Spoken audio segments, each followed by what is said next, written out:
Sitting in the bleachers in the rain. We've shed a million tears and drank as many old style beers out at the game. Let's go Cubbies, Son Ranto. With Michael. Son Ranto. And Crawley. Son Ranto and the lovable loser. Son Ranto. With Michael. Son Ranto. And Crawley. Son Ranto and the lovable losers. Son Ranto.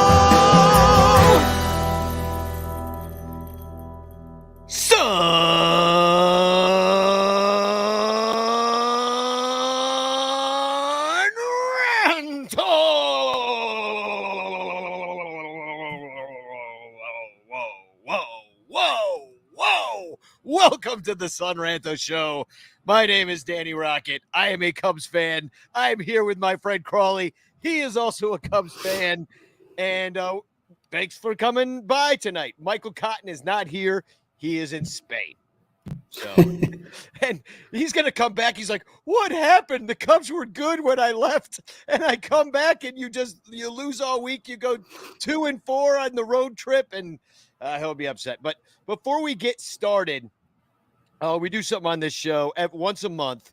We pick a Patreon person of the month, and we're gonna start there with that. We're gonna give away we're gonna do the Wheel of Names random name picker for all our Patreon members. Somebody is going to win a set of 2 Bleacher Bum Band shot glasses, and possibly I'll throw in some extra fun stuff. I was cleaning out stuff, and I was like, ooh, this would make a nice prize for somebody. So let's click the spin and see who gets the win. Can I get some spinning music, Crawley? How do I do this? You're the music guy, man. Yeah, I want to spread it around. The winner is Jake James. Congratulations, Jake. You are the winner of the Patreon Patron of the Month competition. If you want to participate in this Wheel of Names, well, just become a Patreon member at patreon.com/sonranto, and you too could win. We also, as far as contests going, we are still doing Chance for a Chance.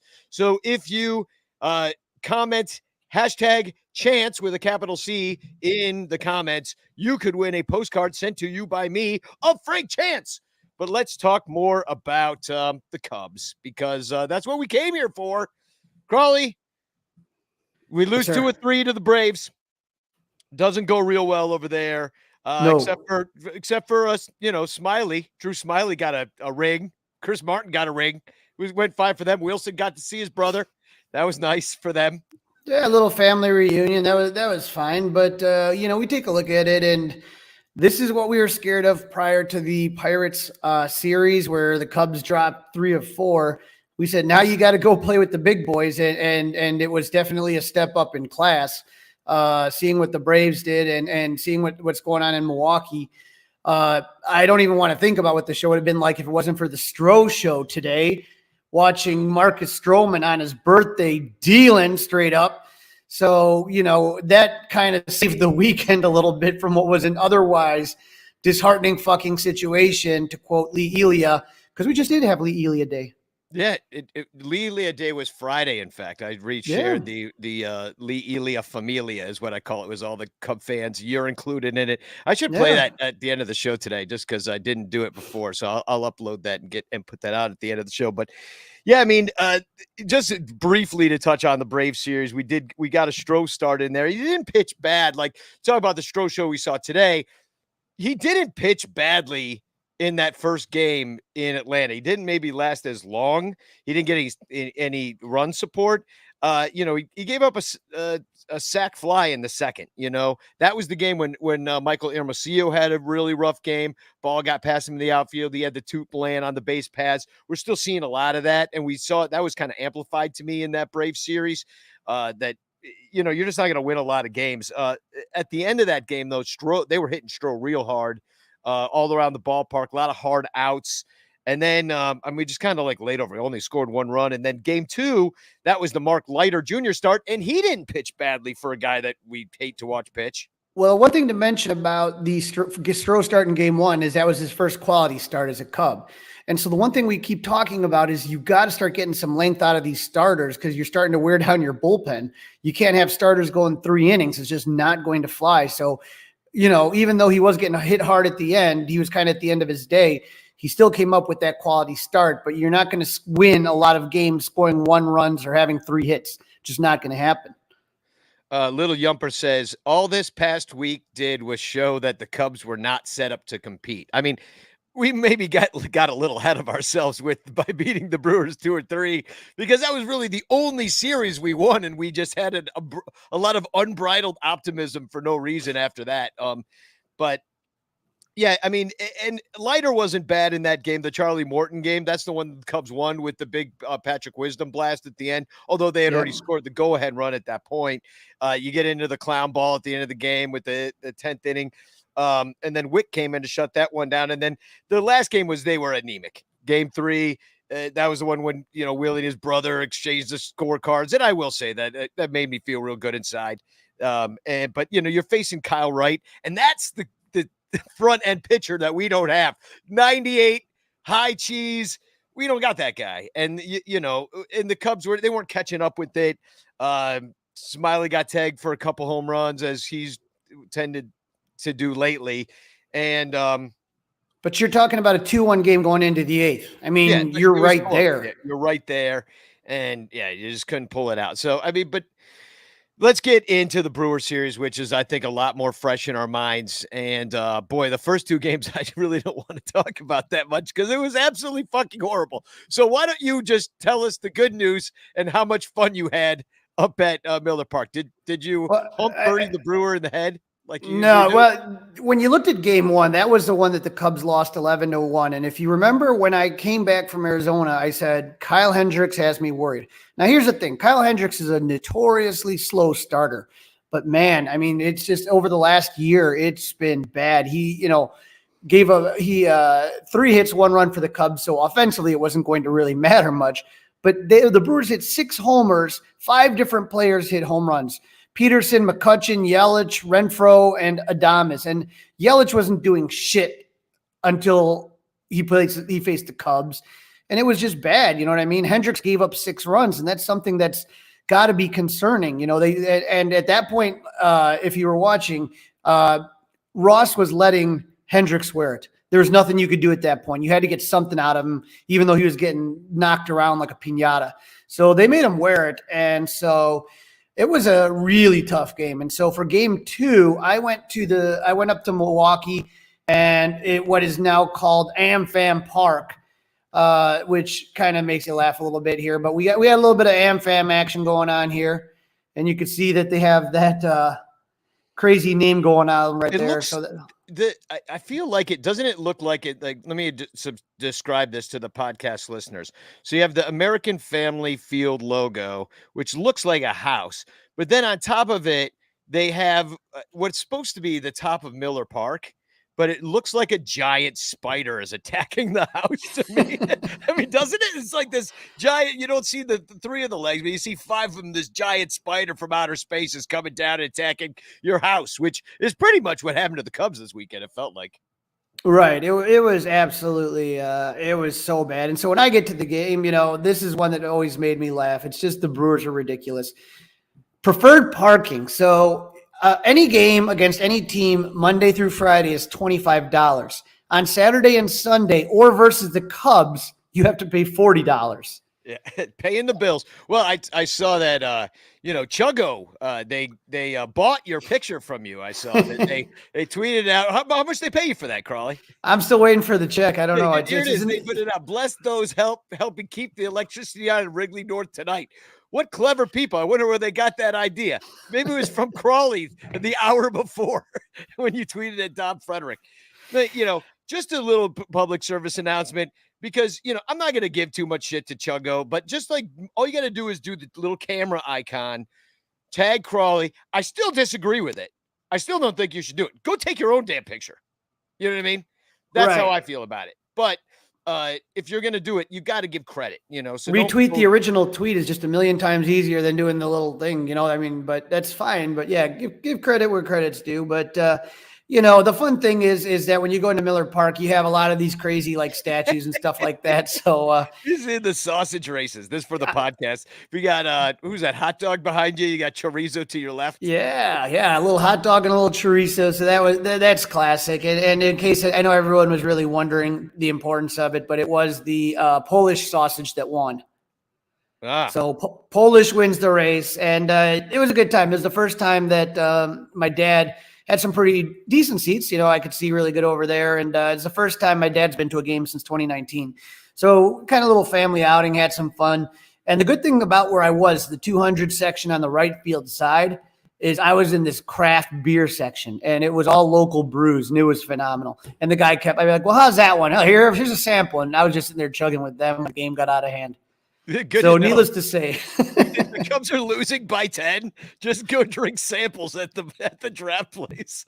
Oh, absolutely fantastic. But that was truly disappointing series. Like I said, I was hoping that we'd come away with that a win. Didn't happen. But let me put because I think we should talk a little bit about Justin Steele, because it hasn't been going well. And I had the thought today, his last few starts. I mean, he had one good start this year.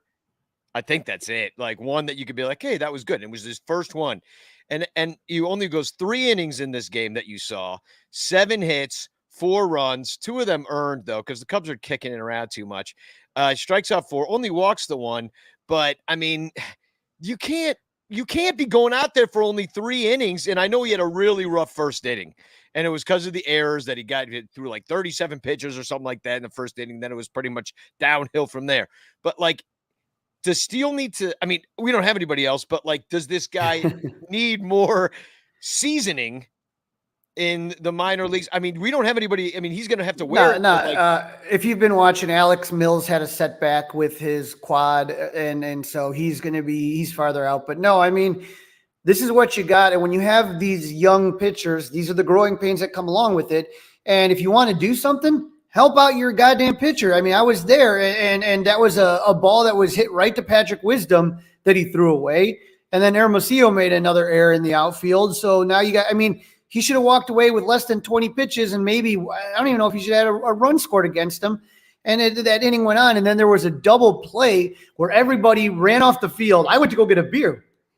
Next thing you know, Craig Counsell challenges it like in the middle of the damn inning. Yeah. And then the call's overturned. It's like, what the hell? Isn't there a time limit on these things? Had they gone to commercial even? I was there, so, I don't know. People were saying that on Twitter, like, how come Craig Counsell gets like 4 minutes to decide whether he wants to challenge the call because he's down in the tunnel looking at it. And once again, the Cubs offense was really anemic. Like, they just weren't hitting in this game. 6 hits only. They only had the one run, which was the home run by Gomes, which is, early in the game. I mean, it was 3-1 going into the third inning. And then the game just kind of got out of hand. By the 5th, it was pretty much over. You knew you weren't going to do anything, but it just, what is it? Yan Gomes home run? First as a Cub. Yeah, Gomes. But then you also get, home runs. You're also giving up home runs.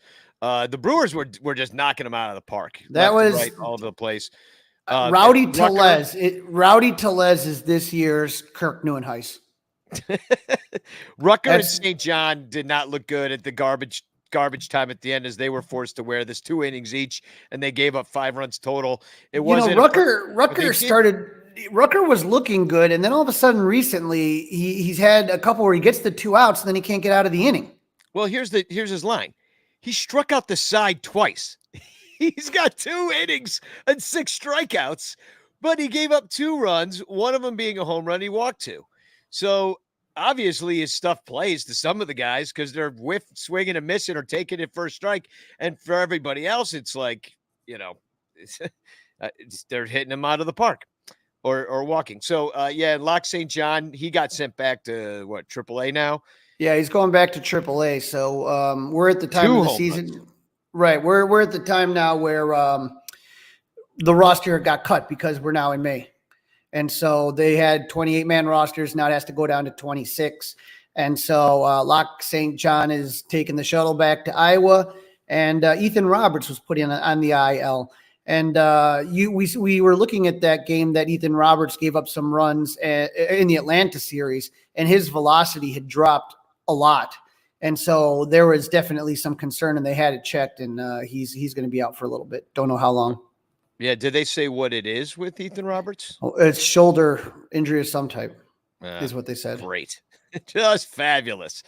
That's sad because he just got. Can you imagine? You just make the bigs, and now you're just gone. He might have been gone anyway, but the injury, and I think that's why they wait till the last minute, of course, because you never know in baseball. And then, so let's talk about the good news is that we did manage to win a game, and it was a shutout. And Marcus Stroman, that's the best game we've seen him pitch as a Cub, and he was great. I mean, very efficient, 90 pitches through 70 innings, 2 hits only 7 innings, not 70 innings. That would have been impressive. Did I say 70 innings? Yeah.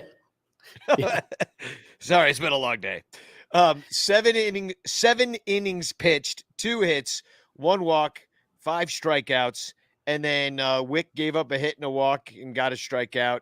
His ERA stands at 1.23. And David Robertson closed it out, got the 4-out save, struck out 3, gave up the walk, but his ERA still stands at 0. So, and Danny, we were talking on the Colorcast on Wednesday about, trade deadlines and what the Cubs have to offer. And what we talked about was the bullpen again has a lot of potential guys, and David Robertson's got to be on the top of the list if you're a contending team. I will tell you, and I thought about this after we talked on Wednesday on Colorcast. I'm very curious to see how this new playoff format affects trades. Is there as much of an impetus to get someone like David Robertson if you're getting in? Do you get what I'm saying? Well, if you're getting in, you're going to know that you're going to need a lot of pitching in the playoffs. And especially pitching. David Robertson played for the Yankees. It's a big stage. Like somebody like him, I think, does have a lot of value. But what if we're the ones that are going to be in the playoffs? What if it's us, Crawley? Then we need David Robertson and we can't trade him. Well, I got to tell you, all of a sudden you're sitting there, you're down 2-0, and you're having to face the NL Cy Young Award winner in Corbin Burns. The Cubs knocked him around pretty good on opening day, but then the guy's been lights out since. And then Patrick Wisdom hit a home run off of Burns, and then Suzuki, who was struggling mightily, he was 0 for 15. He had an RBI double. And so it was Stroman's birthday today, 31st birthday, and he had obviously his best start as a Cub. And it was just so great to see because that was vintage Stroman. The amount of balls that the grounders that he induced was just absolutely unreal. You don't want, guys hitting the ball in the air against Stroman. When he's at his best, he's grounding. The opposing hitters are grounding out, and that was what we saw today. Yeah. And luckily the defense behind him wasn't kicking around because this was just the Cubs only scored 2 runs. All right. You get the Hap wait, who had the RBIs? It was the home run by Wisdom, and it was the RBI double by Suzuki. Yeah. Suzuki. Yeah. Yeah. So and so they needed to do that, and they didn't kick. And guess what? No errors. So you played a lot tighter game, and Milwaukee only get 3 hits because we only got 5. So this was a tight game. I don't know if this Milwaukee ran out of energy from running around the bases all weekend long, and they were like, "Oh, so tired of hitting all these home runs. My arms are so sore from batting so much, batting around and scoring so many runs and running." I will say, we were joking about this picture about the paying the bills of Milwaukee here. And apparently they're going to probably have to jack up prices some because on Saturday there was a storm outside and they have a retractable roof. Nothing to worry about, except if you were in the left field bleachers, there was a leak in the roof and rain was coming through and people were getting drenched. So who knows? Maybe more Cub fans need to buy more tickets and more $9 cheese curds. Well, I'll tell you, man, I was really disappointed because I was going to surprise you, dude. I was going to come up on Saturday and I was going to meet you. And so, I just wasn't thinking. So I put into my MapQuest because I still use MapQuest. I prefer it. So I go into MapQuest and I'm like, Wrigleyville North, and then look what fucking happened. I just I end up just like only about 10 blocks from my house, and I couldn't believe it. I'm just like in front of this bar called Wrigleyville North, just north of Wrigley. So I was pretty disappointed that some guy snapped a shot of me looking all disappointed. And I asked him to send it to me, airdrop it really. And he sent it to me. But one thing I noticed is that, Cub fans aren't all that motivated. And tell me what you saw, because I'm looking in the crowd. I took a screenshot of the TV there, and it didn't look real full for a weekend series. Granted, it's early in the season, but you'd think Brewers fans would show up. It's indoors. It's not like you got to deal with the cold stuff. They're giving away free tickets at gas stations and whatnot. People still don't come. So, I mean, what did you see there? Were there a lot of Cub fans? Are we paying the bills, or there were a lot of Cub fans. I think it was probably an even 50-50 split. When the Cubs are better, you tend to see more Cub fans there. And obviously the Brewers are in first place, so you had plenty of Brewers fans. But part of what makes a rivalry fun is when both teams are competitive and you take a little edge off. Like I said, right now with the Brewers, I mean, it was just an absolute pounding on Friday and Saturday. And, the Brewers fans, like when Cub fans were leaving, like in the 6th, 7th inning, were chanting, "See you later." And it was rough. You know what I mean? Unless you really wanted to go see the Bud Selig experience one more time, it was just kind of a tough go around to kind of be there. And like I said, you walked in and you're just like, oh boy, this just has a bad feeling, especially after I watched that first game 11-1 and the Brewers are just having the time of their lives. And then I come in on Saturday and they have the Jumbotron and they're like, just totally ripping on Cubs and Cub fans. And they're like, okay, we know all of you from Chicago came to see this. Here's a replay of all the home runs we hit against you last night. Like, just rubbing it in. It was like a whole stadium experience was designed by Eric Wheelo. Yeah, and we don't know where Eric Wheelo is. I have a feeling that maybe one of the renters found him and is holding him hostage and torturing him in some back room. It puts the lotion in the basket. Yeah, he's down in some hole with some guy's freaking poodle. Puts the lotion gently on his skin, or else it gets the hose again. But yeah, I can say this much: I would not have been particularly motivated to go up to, because the Brewers, even though we did beat them that first series, they are by far the better team right now. Sarah Sanchez said this on the Cup of Cubby Blues show, because I was making fun of Christian Yelich being absolute garbage going into this series. He had one home run or no home runs. He was just doing terrible. He was batting under 200, and I was making fun of him. I'm like, what happened? Oh, you can't cheat anymore, and now you're just terrible, and you're just an average or below average player. And then he just totally ripped us. I feel like I jinxed us. So I actually want to talk a little bit more about this. I do have some Dr. Gonzo theories about Miller Park, and I want everybody to pay attention over the course of this year. I know I've mentioned this stuff before, but I want to just give a few Dr. Gonzo theories and talk a little bit about the history of the NL Central before we do a Sox preview with Chris Lanuti from Sox in the Basement. He'll be by in just a little bit, but let's just take a quick commercial break, and we'll be right back shortly, in no time at all. We'll be right back. This is a Cubs fan buying tickets from the Cubs. And this is a Cubs fan buying tickets through the Stubhub link at sunranto.com/Stubhub, knowing that 4% of their ticket purchase will go to the Sun Ranto show instead of into the pockets of rich corporate douchebags. Buy all your tickets through sunranto.com/Stubhub. Don't worry, it won't cost you a single penny extra. It don't stink to click our link. This is an Amazon shopper buying things from Amazon. And this is an Amazon shopper buying things through the links at sunranto.com/Amazon, knowing that up to 10% of their purchase will go to the Sun Ranto show instead of that cocksucker Jeff Bezos, who will just use the money to go to space. Plus, if you buy all your Amazon items through sunranto.com/Amazon, you could win a monthly prize. Sunranto.com/StubHub and Sunranto.com/Amazon. 2 great ways to support the Sun Ranto Show while sticking it to evil corporations who suck. And it won't cost you a single penny. It don't stink to click our link. Welcome back to the Sun Ranto Show. I figured let's do another giveaway because we got giveaways the whole show, and we just had the commercial for the Amazon. So let's do a commercial or do a giveaway for the Amazon Item of the Month Club. Crawley, do you have any guess how much money we made from Amazon? People clicking our link on Amazon. $3.50. Like $3.50? Yes. $22. That is 2 Ooh. beers at Wrigley Field. Yeah. So All thank right. you very much. We're getting buzzed. We're getting buzzed at Wrigley next time on the Ranters. We're taking the money from Jeff Bezos and putting it into the hands of Tom Ricketts and into the bellies of our. There's no free samples at Wrigley, sports fans.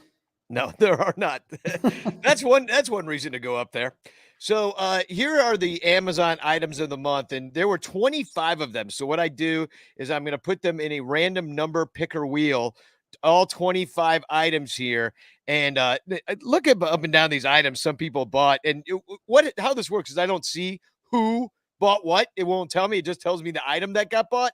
So you have to come forward, and then you win a set of Bleacher Bum Band shot glasses and maybe a special extra prize. But my favorite thing that somebody bought is a Swerfer. It is a stand-up surfing swing. And I was like, what the hell? And so I look at it, it's like, those like tree swings? Yeah.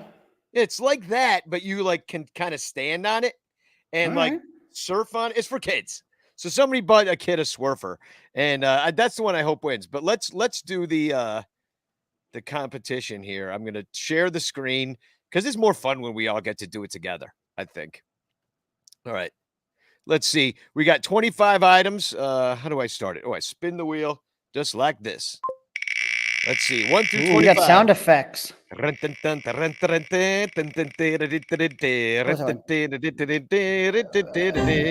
Number 6.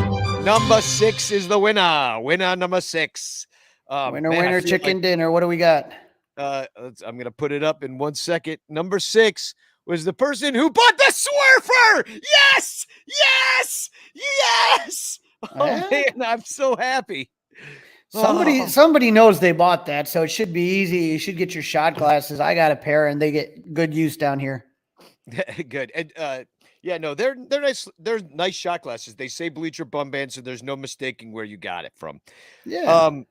So yeah, I did want to talk a little bit about. I did some little Dr. Gonzo math on this, and it's about right now everybody's saying rebuild. That is but it's April, and people they're seeing what it is. It's a rebuild. That's where we're at.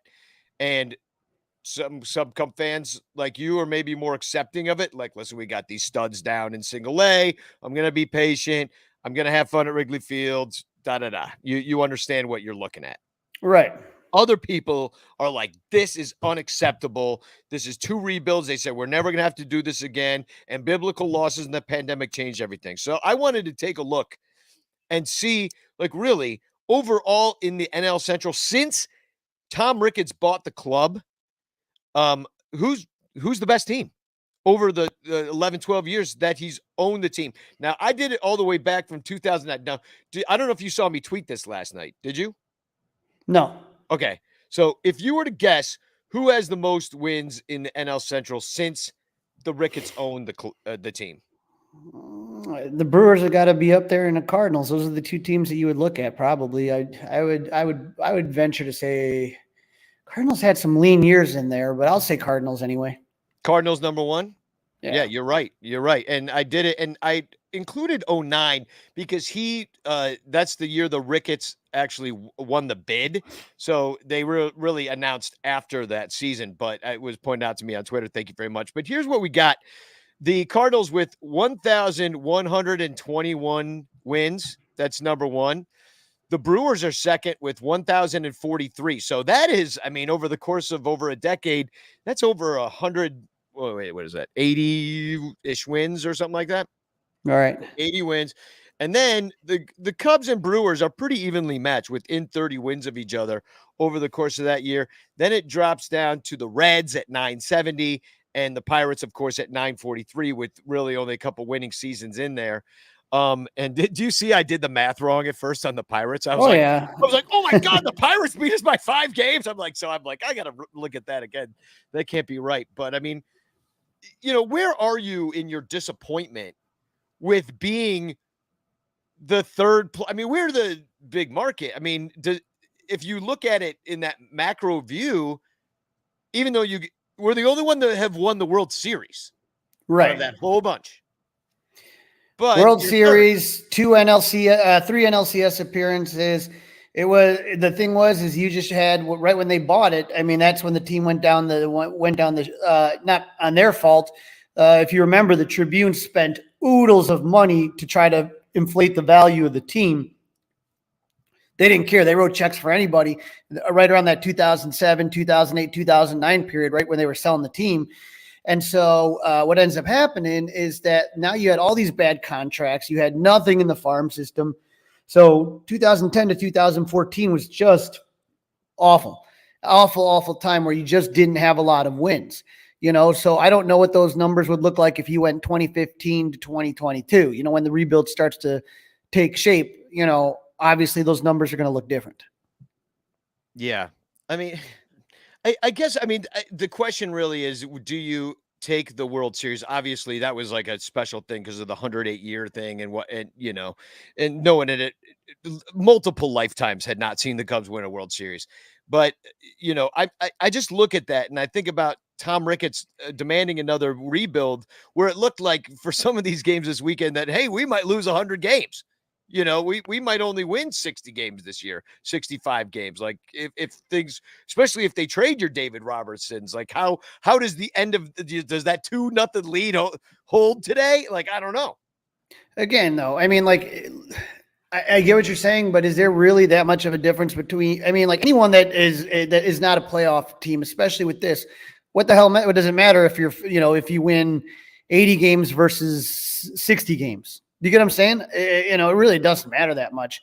I've said this from the very beginning, and I know, what Tom Ricketts has said, and I know Theo said every season's sacred, and Tom even told you they're going to build a winner and all that stuff. But just looking at it realistically speaking, see what you got, hope for improvement. This to me is a very interesting year for Seiya Suzuki. This is a guy that you're building around. And he started out hot and then he got cold and then hopefully he gets out of it. It's going to be that game of chess as everybody kind of adjusts to each other.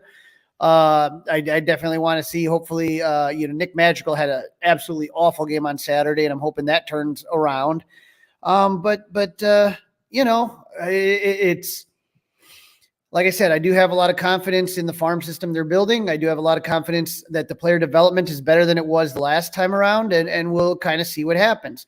If you're telling me, 5 years later, we're still in the shitter, I'm going to be pissed off. But I think that this is going to be more of a retooling. I mean, it's not, I wouldn't say it's exactly what we went through last time when you're talking about 2010 through 2014. And then so Little Yumper's going to bring up the Dodgers. And when you talk about the Dodgers, a couple things that you're going to have different. And we've talked about it, the gigantic TV contract, which is the best contract in baseball that they have. And the Dodgers had a good player development system in there. And as long as you can keep developing talent and that talent comes through the pipeline, it makes a big difference. And the Cubs front office under Theo didn't prove that they could do that. They had to sit there and they could not develop pitching. It cost them their farm system as they kept trying to trade to get that pitching. And then all of a sudden, it's hard to compare. When you take a look at the Dodgers, that's the model organization right now. It's the best organization in baseball as far as developing, as far as spending, all the things you need to do. I wish I had better news for you. I wish I could tell you that the Cubs developed all these great players and have all these rookies of the years and all this stuff. Hasn't happened. So we'll kind of see. And we have a bit of a correction here. Not a bit of a correction, actual like full-fledged correction. John Pincus writes in, I'd like to pretend St. Louis lost in 2011 as well. So there was another NL Central champion. It was the St. Louis Cardinals in 2011. 11 with that was an 85 win team, was it? Wasn't that before that? I don't know. I try to block that negativity out of my life. You know what I mean? And then again, how much blame? So it says here, and Carly, don't forget, Jed was the GM, and I think, but I think that was a team effort.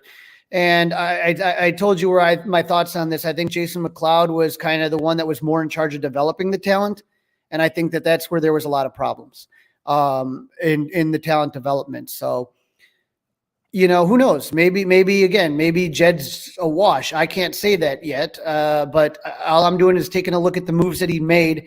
And like I said, when there was a time as a Cub fan, you would take a look and you could name one prospect. There's always one prospect was going to be the next savior. Whereas now, in the 2013-14 era, you could name 10 or 12. Same with right now. You got, the Myrtle Beach Pelicans tonight had a combined no-hitter down there. Peter Crow Armstrong's hurting baseballs. Guys are looking really damn good. And so the issue is they're too far away. I mean, that's the thing that pisses you off, because when you say they're too far, I'm going to be in my 50s.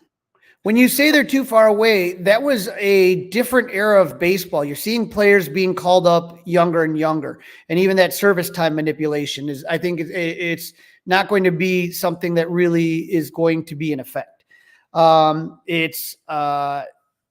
It's one of those things that you're just going to have to kind of, I don't know. There's so many prospects. They're all not going to wash. And that's the key of what the Dodgers have. The Dodgers have so much talent that trading it doesn't mean the end of the world. Whereas the Cubs completely drained. Think of all the great players they traded to get pitching.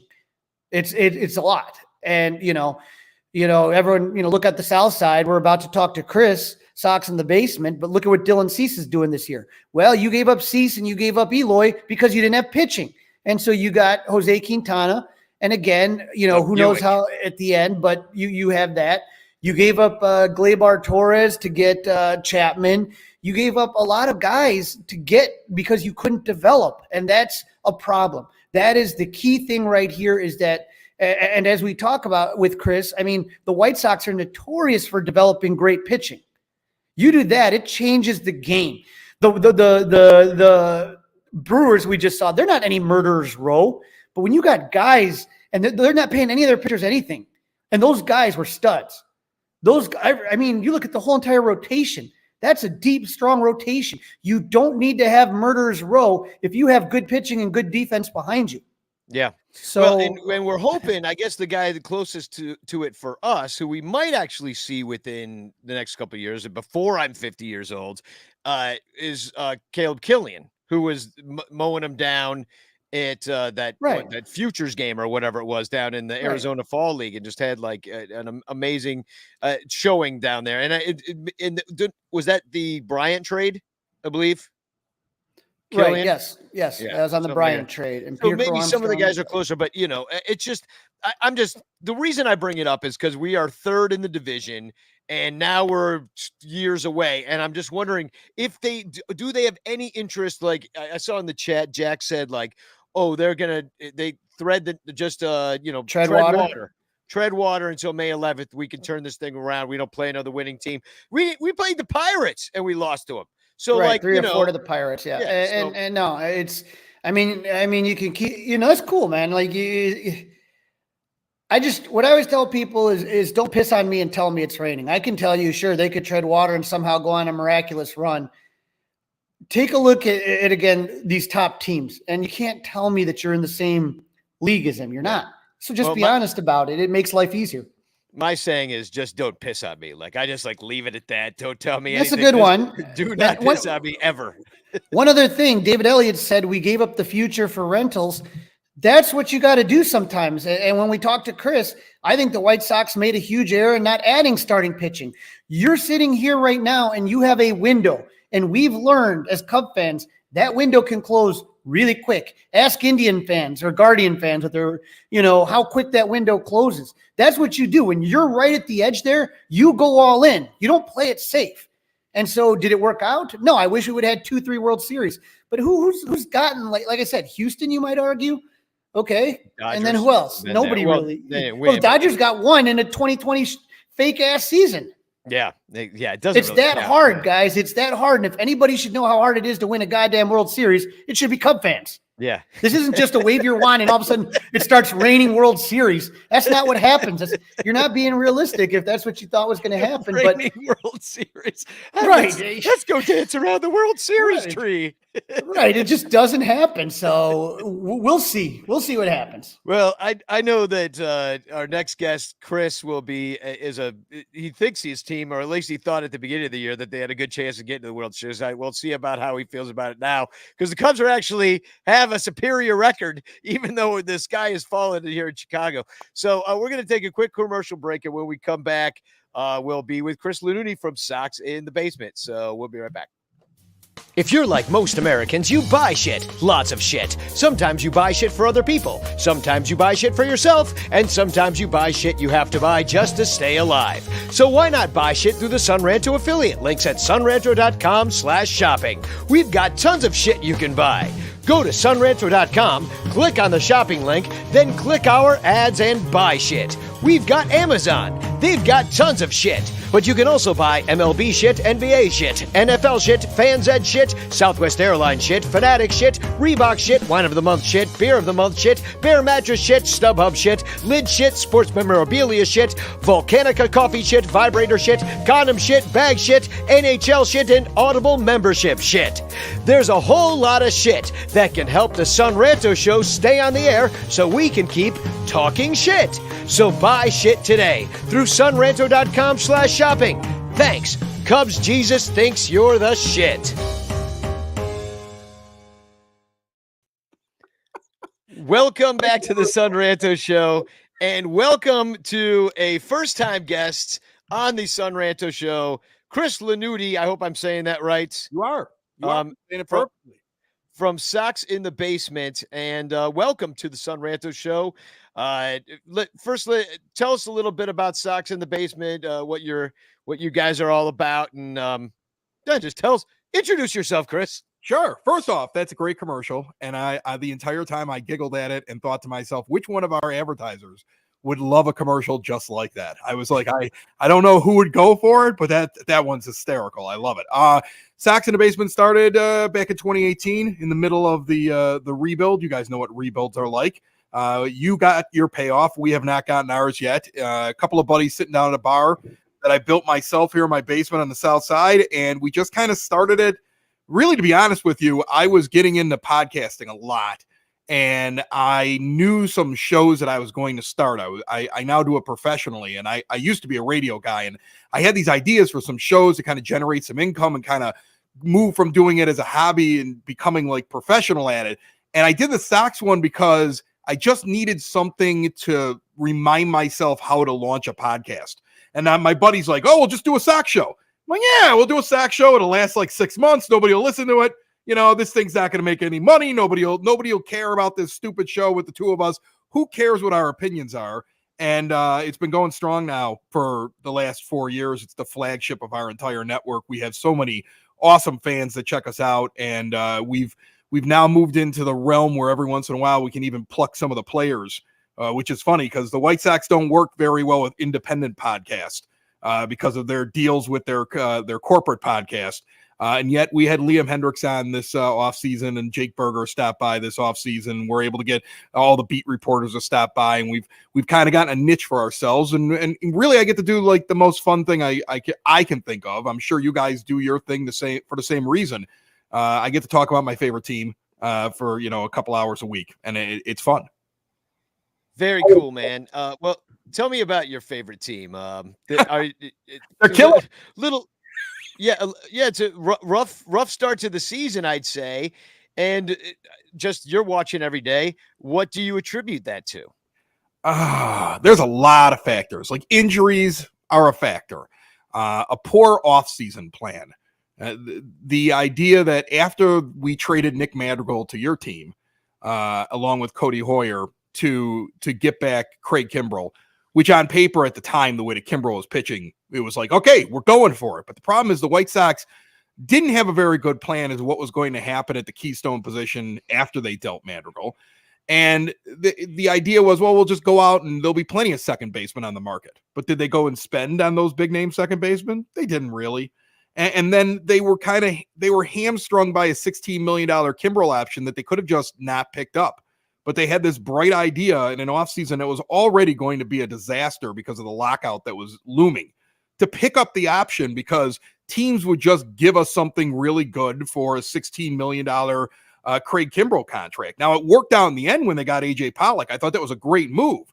But they couldn't get some things done until they cleared that money. You know, Jerry Reinsdorf operates on a budget. He, I think, sets a budget for Rick Hahn and says, this is what you have. You can come and beg me for like a little bit extra if you've just got the perfect guy, but otherwise you got to work within this. And until he could clear that $16 million, I think some moves were missed out on. I think he would have loved to have made that deal quicker and then been able to use that money for a starting pitcher. They didn't go out and get enough pitching, and that has affected them early on.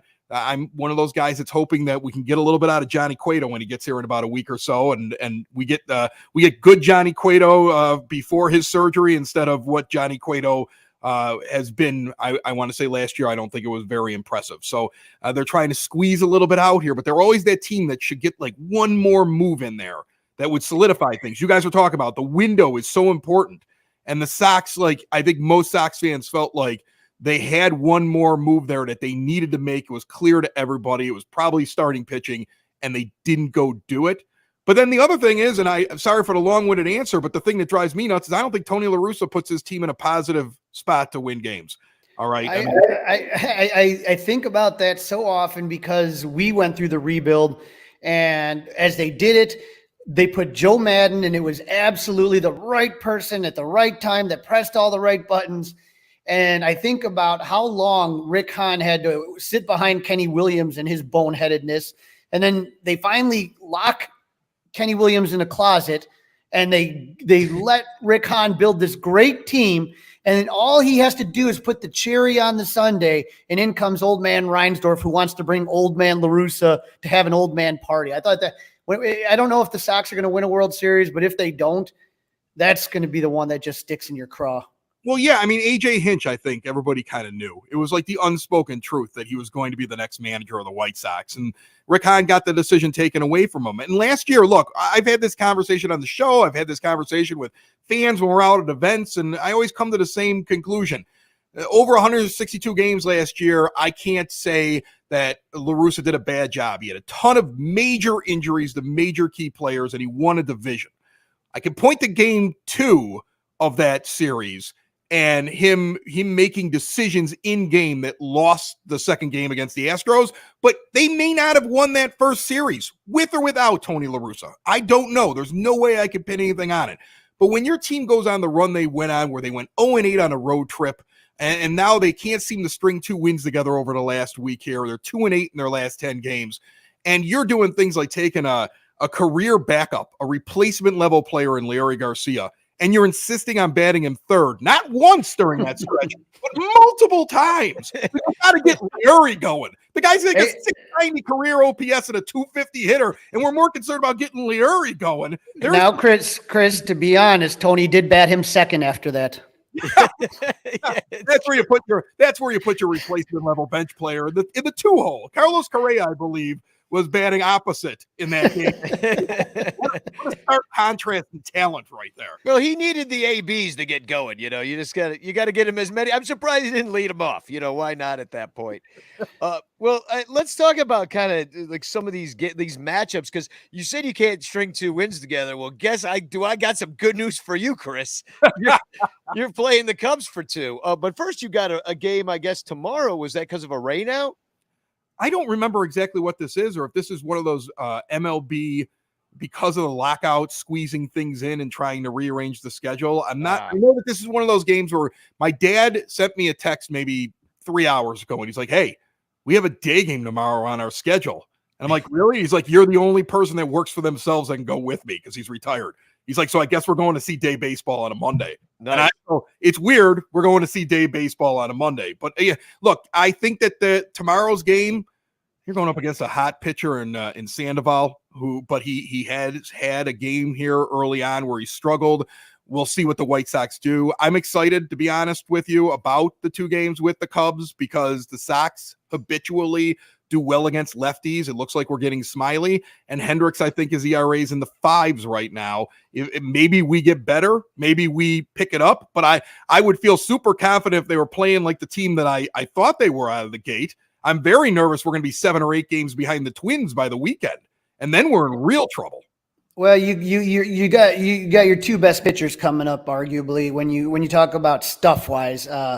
Michael Kopech. I mean, if that guy can stay healthy, big things. And obviously Giolito is somebody that is going to be really tough. So for a Cubs offense that has been sputtering, I was hoping that we wouldn't be. I was hoping for a Dallas Keuchel game. Come on, did they announce it already? Because I'm seeing it. If you look at the White Sox, how their rotation is set up, unless Tony does something weird, you'll miss Cease, who I think is our best pitcher. Cease is going to Cease is already announced for tomorrow. Yeah, he's going Monday, and then you'll get Kopech and you'll get Giolito bang in those 2 games. Yeah. It's going to be tough, and and the Cubs, we're kind of throwing a bunch of 4A guys at the situation right now. They're contact, they're pitch, they're contact hitters. Not a lot of pop in the bat, although Patrick Wisdom's come alive recently. But it's kind of one of those things is that if they could string a bunch of hits together in the same inning, then you could win. Then you could score a few runs. But we haven't really been doing that all week long on the road.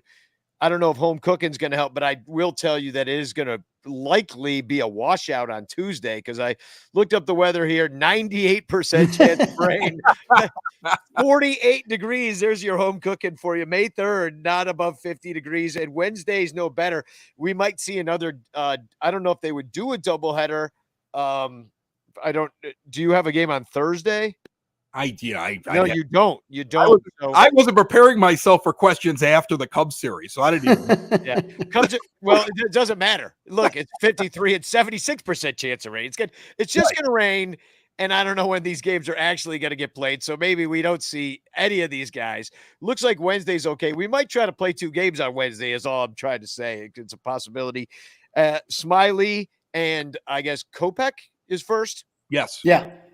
And then, Hendo, and we kind of already talked about him. He's been giving up the long ball. It's like we don't know. He's Jekyll and Hyde Hendo right now for us. So, although he pitches very well at Wrigley, usually better at Wrigley than he does on the road. So that should be a pretty good game.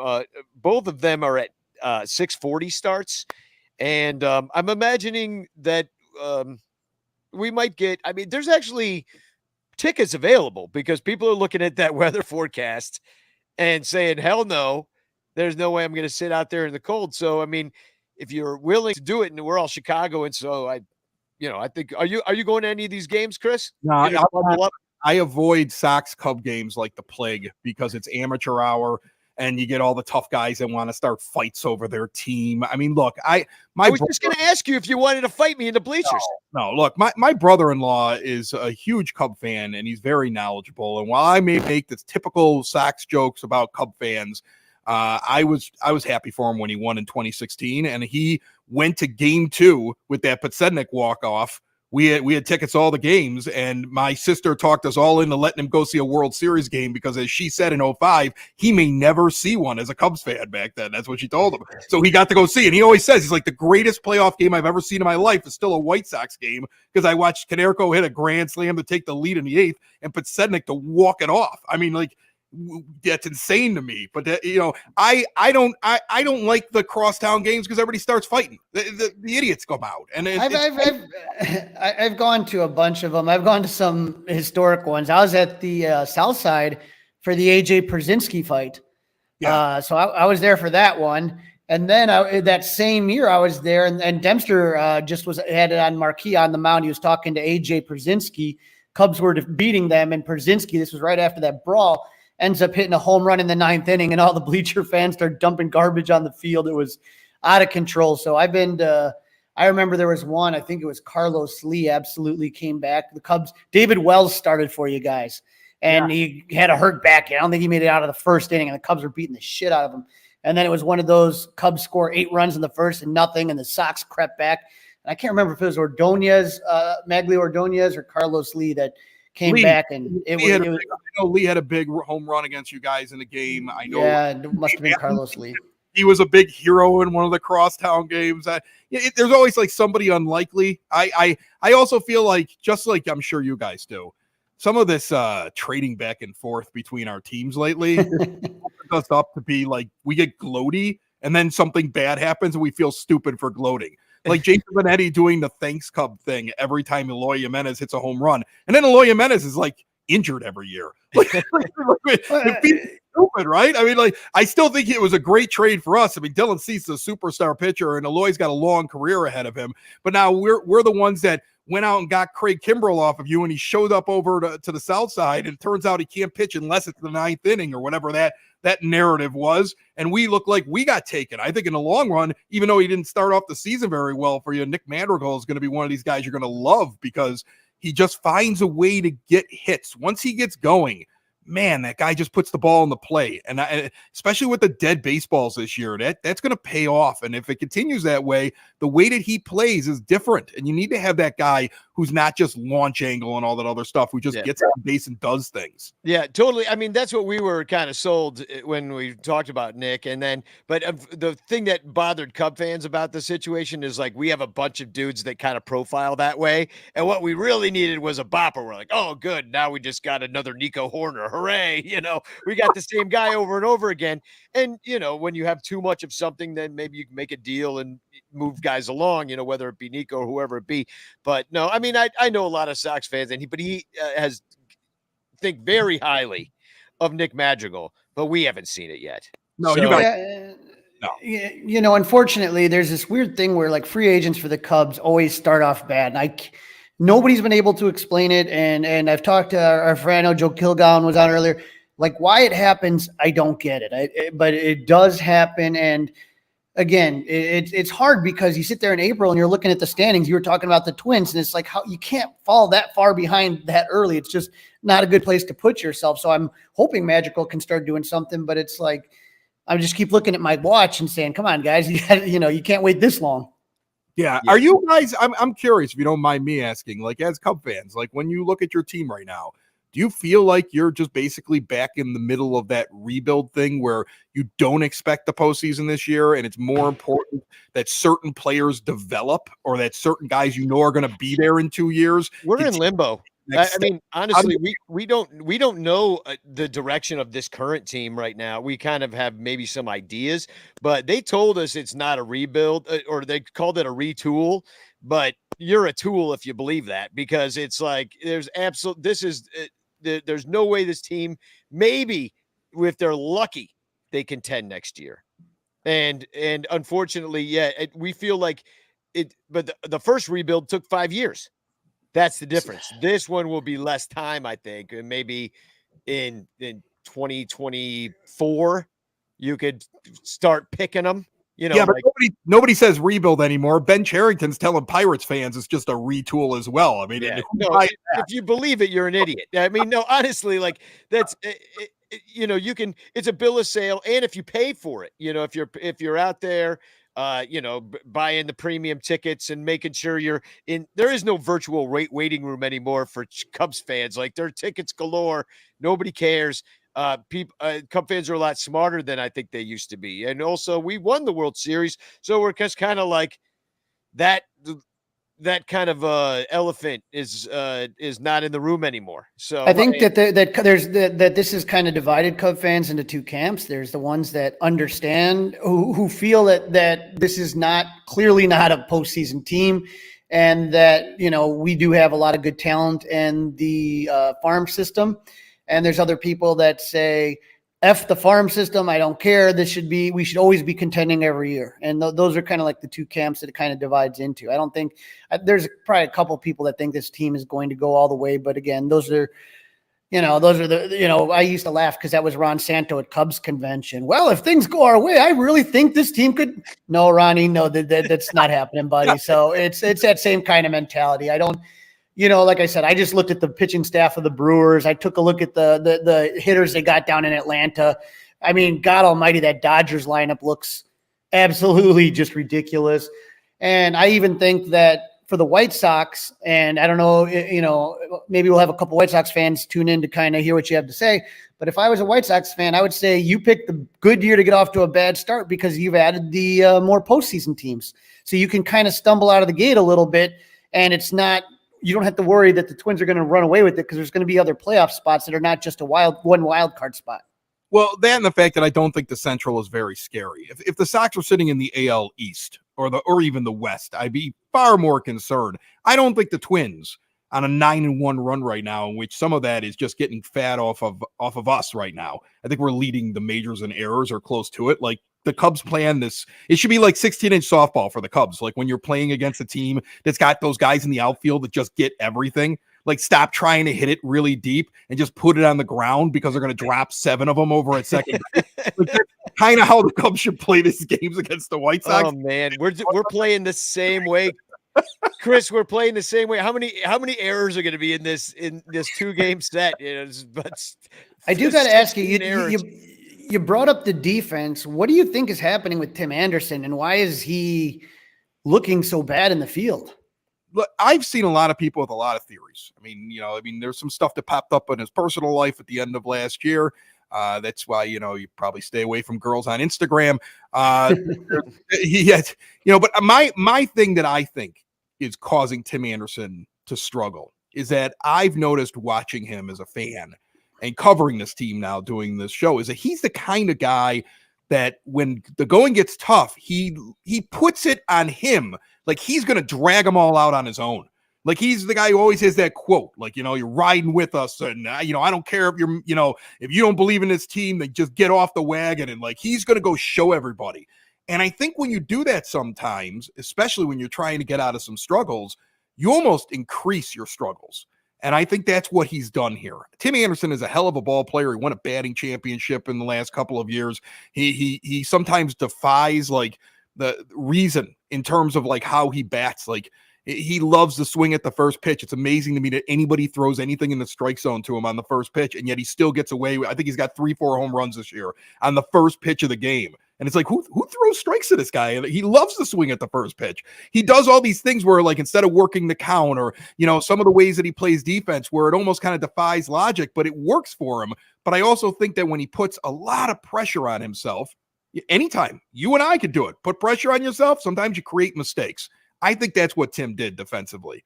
And I think that a little bit of a breath, I think Tony would have sat him a few times if the rest of his lineup wasn't in such disarray. He's one of the only guys hitting. So it's like, I can't sit him for a couple of days and let him get his head right. And it's kind of compounded. I think it was, what was it? Was it 2020 where Jose Abreu won the MVP? And I think he won it because of the games against the Cubs. No, he won it because he just killed the ball. He did really well against the Cubs, but I mean, like Jose Abreu in that year, it was really interesting. We laughed about it the entire time. It went completely against where his trends were. He was a guy that was still a middle of the order, all-star level, OPS in the high 900s against left-handed pitching, but he had been decreasing for years against righties. And he goes into 2020 and he gets on a 60-game heater where he's basically hitting righties even better than he hits lefties. And it was like that one thing that we just never expected from him. And in the very next year, he went right back to the exact same thing that he had always been. So it was like he just had a great 60 games, and we were fortunate to get that out of him. You got something out of Johnny Lester. I remember that with Jose Abreu. That was awful. Taking chunks. Yeah, taking chunks. Well, I want to get some predictions then from you. I mean, your team's kicking around. We're kicking it around. We got basically the same record. I mean, Cubs are actually better than the White Sox by one game. They played one more game and they won it. What do you see? I mean, this is tough. I mean, 2 games is not really a series. Do you see a split? I mean, I'm going to do something that where all your Cub fan listeners and followers and watchers of this are going to be like, what a homer. And I am really down on my team, but my heart tells me we're going to take both games. And the reason that my heart tells me that is because I like whenever we get a left-handed pitcher, and I like the fact that Hendricks has been unpredictable, and I see Luis Robert finally doing Luis Robert things. Like in the game on Saturday, went and got a throwaway pitch that was low and outside and a foot outside the zone and just flicked it out of the ballpark for a big home run. And we're starting to see a couple of the guys starting to come around. And yeah, they're still haven't strung 2 wins together over the last, since they came out of this long losing streak. But you see signs of life. And I think this team is starting to turn the corner. They have to. If they don't, I don't know what I'm going to be talking about in June. The minor league system of the White Sox. I'm going to change all my plans. Well, we were certainly great for the Brewers. They loved facing us. I tell you that. Christian Yelich was he really came out of his shell for us. The White Sox again have feasted against left-handers, and so I feel bad for Drew Smyly, and I don't know what's going to happen with Hendricks. And the Cubs just have not been able to score runs, and I don't think that's going to be really easy to do when you have to face Kopech and Giolito. Well, and it's going to be cold and rainy and just Chicago in early May kind of situation. So Chris, we got to catch it. I want to catch a game with you down at the South Side, Cubs Sox at some point, because I noticed that you guys have great deals. I screenshotted this. Check this out. 1 ticket, 2 beers, $27. And correct me if I'm wrong, that's a 100 level ticket. Yeah. In fact, it's interesting. They do a lot of their deals at the 100 level, and it's not the most expensive ticket, especially out there in the outfield. But you get so much down at that 100 level. In fact, one of my complaints has been like the club level that sits in between the 2 skybox rows. It's supposed to be like the real fancy one.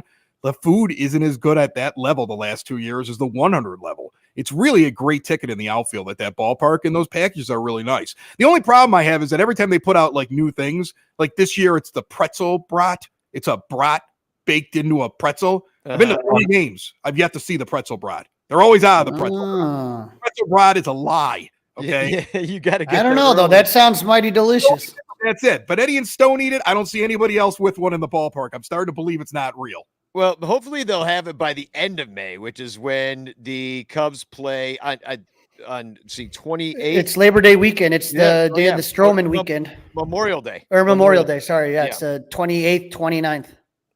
Yeah, Stroman's the 27th. So I'm hoping warm. It'll be warm. Everybody will be out there drinking. There'll be fisticuffs. So I'm not going. Come on, I want to fight you, Chris. Let's go at it. Look, I'll box you right after you kick my ass. I'm an old man. And the other place that they have like the most fights on the South Side is Sox Twins. It's really crazy. I have like a really good friend of mine. He's my daughter's godfather, my oldest kid's godfather. We were friends ever since college. And he comes into town all the time. And God forbid he wears a Twins hat because somebody pours a beer on his head by the 5th inning. I mean, when I go to Minnesota, man, they harass. I get stuff thrown at me and everything else during the game. Like those 2 fan bases, they're just as rough, at least when I'm there, sitting next to somebody in Twins garb or vice versa with me, like standing there in my White Sox stuff in Minneapolis. Yeah, and people are unhinged these days, I find. So and everybody an idiot. Okay, everybody got how to interact with each other. It's crazy. Well, Chris, I really appreciate you coming on the Son Ranto show here. If you want to check out a really fun Sox podcast, check out Sox in the Basement. And Chris and Ed, who's your podcasting partner, who actually went to the same high school as I did. Yeah, I actually asked Ed. I was like, "Who's this guy who's reaching out to me and wants me to come on his show?" And I'm like, "Do you know him?" Because he says he knows you. And he looked at me and he looked at the name and he goes, "Wait a minute. I know this guy." And now I see the 2 of you talking back and forth on Twitter. You're like old friends. I want to apologize before you let me go about the darkness, but my daughter suggested it because I went out on a brewery tour yesterday and I look like hell. So she's like, "Do not let light hit you in the face on camera." So this is fine. I just figured that Sox fans can't afford lamps, but that's kind of where I was at with it. But thanks for coming on the show. We're going to take a quick commercial break and let Chris go, and then we're going to pinch off this episode, and we're going to give away a chance postcard to one lucky listener. So hashtag chance in the chat. So we'll let you go. Thanks for coming on, Chris. Here's a commercial. Thanks, Chris. All over Chicagoland, there are thirsty, frazzled, overworked Cubs podcasters who are struggling to survive one more baseball season in the dog-eat-dog world of unpaid content creation. But it doesn't have to be this way. You can make a difference. Become a super ranter at patreon.com/sunranto, where your support ensures that poor, sad, pathetic, ugly, loser Cubs podcasters can pay for tickets and beer, and in turn line the pockets of the baseball oligarch Ricketts family. Just $1 a month can buy a scorecard. $5 a month can pay for guitar strings to write a Cubs song. And $10 a month almost buys one beer at Wrigley Field. Cubs content creators are the lowest pieces of pond scum garbage that slither over the face of this planet. But super ranters help them get drunk and screw off at baseball games. What do you get out of it? The Son Ranto Show delivered to your podcatcher without stupid advertisements like the one you're seeing and hearing right now. Plus, at other Super Ranter levels, you can get Cubs music, access to private Son Ranto pages, the Ranter calendar, and special thanks and Ranter recognition in our live broadcasts. Plus, eligibility for monthly prizes. What does Son Ranto get out of it? Your money. For tickets and beer. Go to patreon.com/sunranto. That's patreon.com/sunranto. And become a super ranter today.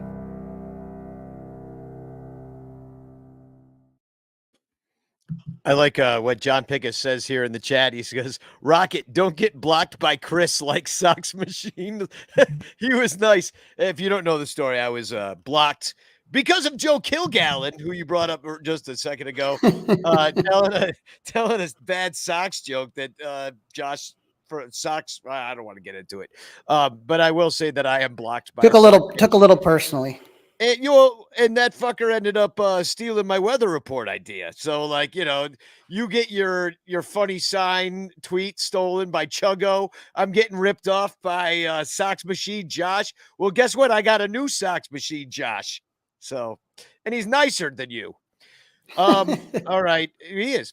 So, all right. The last thing I want to talk about tonight, we got a couple TFCs, but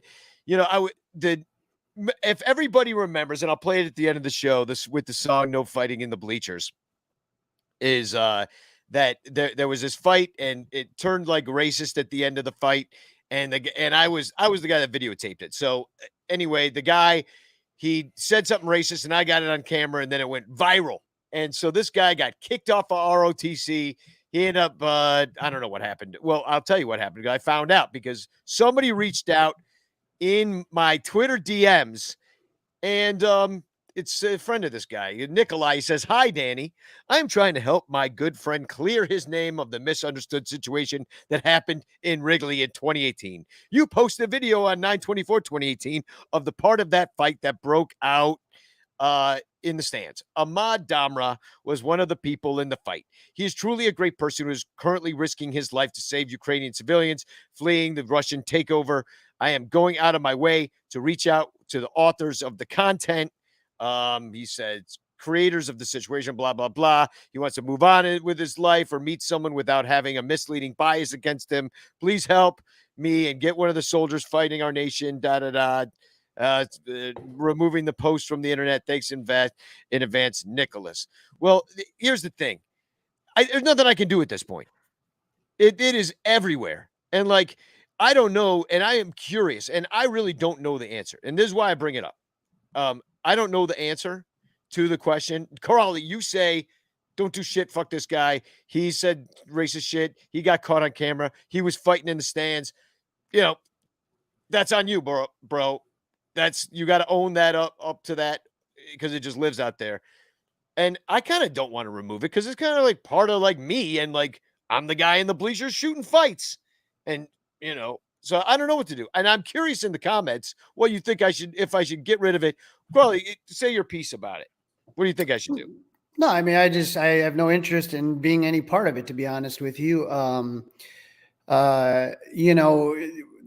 It was, if the guy reached out to you and worded it differently, my friend said a lot of hurtful things and he learned a lot from it. You didn't misunderstand. There was no misunderstanding. You said what you said, man. So as somebody whose family is from a Latin American country and somebody who works with Latin American students, I have no interest in helping this guy rehabilitate his image, because just off of the way that was worded, it doesn't tell me that he's really kind of learned anything. I'm not the arbitrator of whatever, but I mean, what are you going to do? You can't once it's on the internet, it's out there. That's it. It is what it is.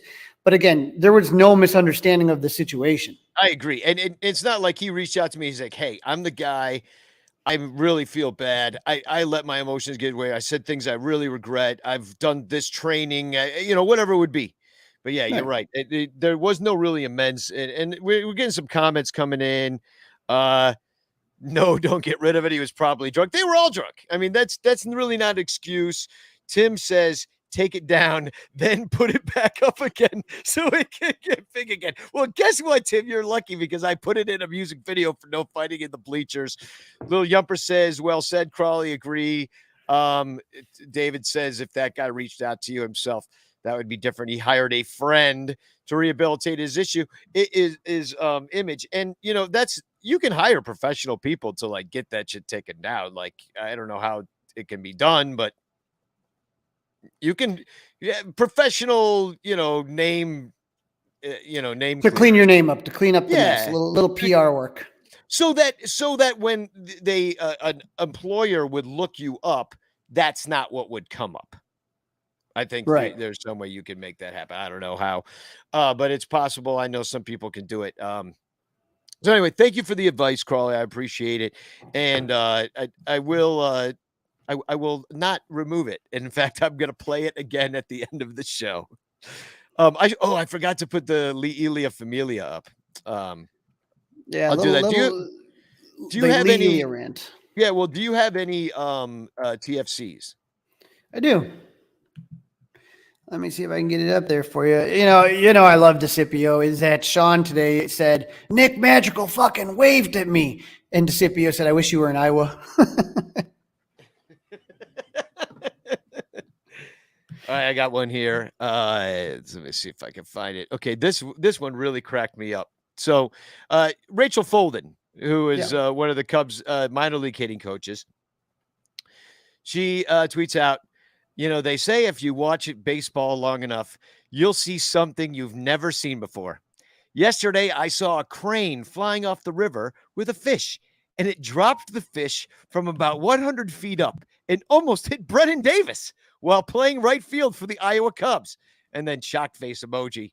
And then someone replied to Rachel, cranes don't eat fish. Herons do. And Andy said, maybe that's why you dropped it. That's logical. Yeah. I just think it's hilarious. Like some crane goes in, gets a fish in the river, and then it's like, wait a second, I don't eat fish. Drops it on Brendan Davis. I got one more. I enjoyed this from Billy Crum. He said, someone needs to follow Shambi around, picking up all those names he drops. Thought that was pretty fierce. And also, did you see I got retweeted by Bloopy, the Braves mascot, the other day? Yes, I did see that. Yeah, so I said, because he's got these plunger ears, and I wish you can kind of see it in the little picture in his Twitter bio. He's got plunger ears, and I said, you could unclog a toilet with those ears. And Bloopy said, you could catch a ratio with this quote tweet. And I did. All these people were like, get him, Bloopy. So I'm like, if you had Danny Rocket is going to get harassed by the Braves mascot Bloopy this week on your bingo card, well, then yell bingo because you win. All right, we got one more announcement. Crawley, hit it. Yeah, again, you saw the Stroh show today, but that's going to be nothing compared to the Stroh show that you are going to see at Club 400 Friday, May 27th from 6 to 10 p.m. Tickets include a picture with Marcus Stroman, so like a high-def picture, a swag bag that's going to have a Marcus Stroman autographed ball on the sweet spot on it, all you can eat, all you can drink, music by Danny Rocket and Jim and Justin from Modern Day Romeos, and there's a dueling piano guy. Johnny Benedict's going to be playing the Lowry organ, and all of this is to benefit three awesome charities. Marcus Stroman's charity, HDMH, Height Doesn't Measure Heart. Our friends at Lost Boys, Inc., with Levante Stewart and Club 400 itself, trying to, keep raising money to help people in times of need when they need it. So as somebody that goes to a lot of different autograph signings and a lot of different autograph shows, I got a whole bunch of them coming up, but there is nothing like a Club 400 party. And I will tell you that the people that go to one, like the return rate is like out of control of the amount of people that always want to come back. So if you've been on the fence and kind of saying like, I never been to one, I'm thinking about it, I've thought about it, I think that Stroman's going to bring something really cool to the table. I think he's going to be different than a lot of the guests that we've had. I think he's going to be more interactive. And so I would say get in on it, get it done. And hopefully we can see you there, and you'll see Danny, myself, Stuart, Stro, Levante, ton of people. And it will be a moment that you won't forget. And you're really going to be helping the kids. I just got word that long lost friend, somebody we've never met before, but has been on this show, Infield Fly Girl, is coming into town for this. Infield Fly Girl, I talked her into coming to Club 400, so that's going to be exciting. So there's a lot of Joe Kilgallen. We talked about him. He's going to be emceeing. It's just, you don't want to miss this. And like I said, it's for a good cause. When I used to just want to go because I was like, oh, look at all these cool Cubs players. But when you see like these people, like I said, the people that are the beneficiaries of this charity, it really melts your heart. Is that something as powerful as Cub fans we can do to help the community, help people. And not only that, you get to get drunk and talk Cubs with a bunch of Cubs fanatics. Why the hell wouldn't you do it? Yeah. In a really kick-ass Cubs museum basement that you didn't even mention, it's freaking awesome. Yeah. Yeah, it's going to be fun, and hopefully we get great weather for it as well. The food's good, but yeah, come on out. There's not a lot of tickets left, so make sure. And where do people get tickets? You can go to club400cubs.com.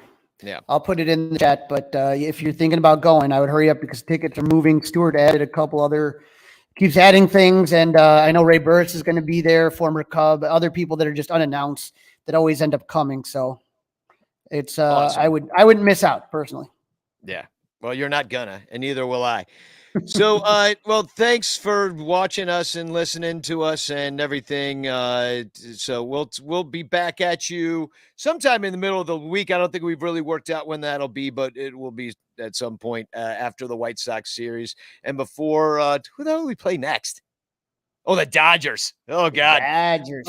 The other thing I want to say is Saturday, I'm going to be sitting in the bleachers. My birthday coming up soon, so it's just kind of like one of those things we're doing. We'll be out there, so if you're around, come out to the bleachers, say hi, and wish me happy birthday because I'd love to see it. So chance for a chance time. Oh, yo, damn it, I almost forgot again. I knew, that's why I blurted it out. Oh my God, thank God. All right, let me get up the giveaway. Your last chance for you guys to put chance in their hashtag chance, because it's going to come up and somebody's going to get that postcard. All right. Well, let's hope it's not Yoda Leahy who guy. All right, let's go. Because he won like 9 times in a row. And the winner is Dominic Gallo. Congratulations. Oh, man. All right. Well, expect a postcard in the mail very soon. It's coming your way. And I'm going to play No Fighting in the Bleachers featuring our good friend who is yet to apologize. And then I'm going to be playing the Lee Elia Familia, which is starring many of you. So here's No Fighting in the Bleachers. And we'll talk to you later on this week. Spagog! Spagog! There's no fighting in the bleachers! There's no fighting in the bleachers! There's no fighting in the bleachers! There is no fighting in the bleachers. What did your mama teach you? There is no fighting in the bleachers. So take that shit outside. There is no fighting in the bleachers. What did your mama teach you? There is no fighting in the bleachers. So take that shit outside.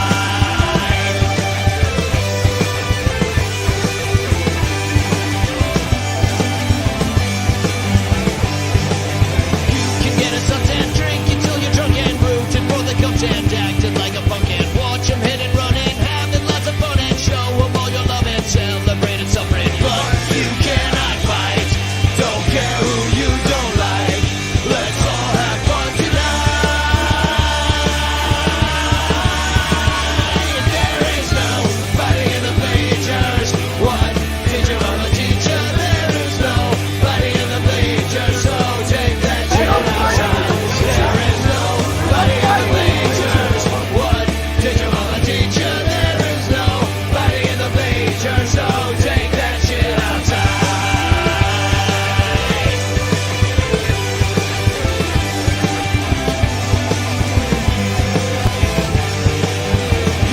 flash a ball and scream about a goal and be right on the wall and be into a drop. And you can buy a dog and sing a couple songs, but just keep on a walking if you're in the rolling. No, you cannot fight.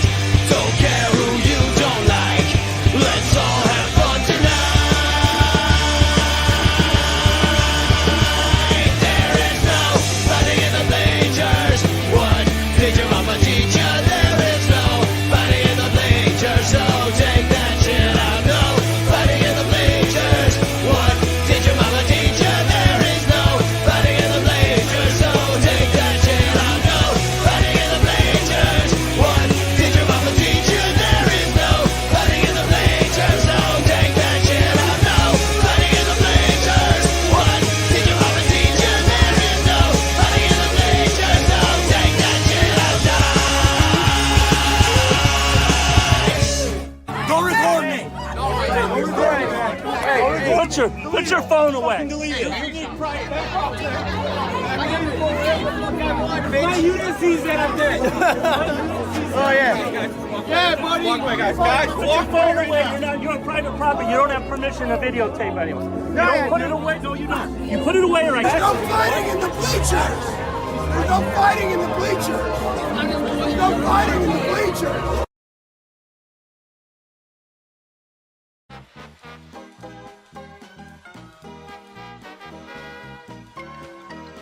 I'll tell you one fucking thing. I hope we get fucking hotter than shit just to stuff it up in 3,000 fucking people that show up every fucking day. Because if they're the real Chicago fucking fans, they can kiss my fucking ass right downtown and print it.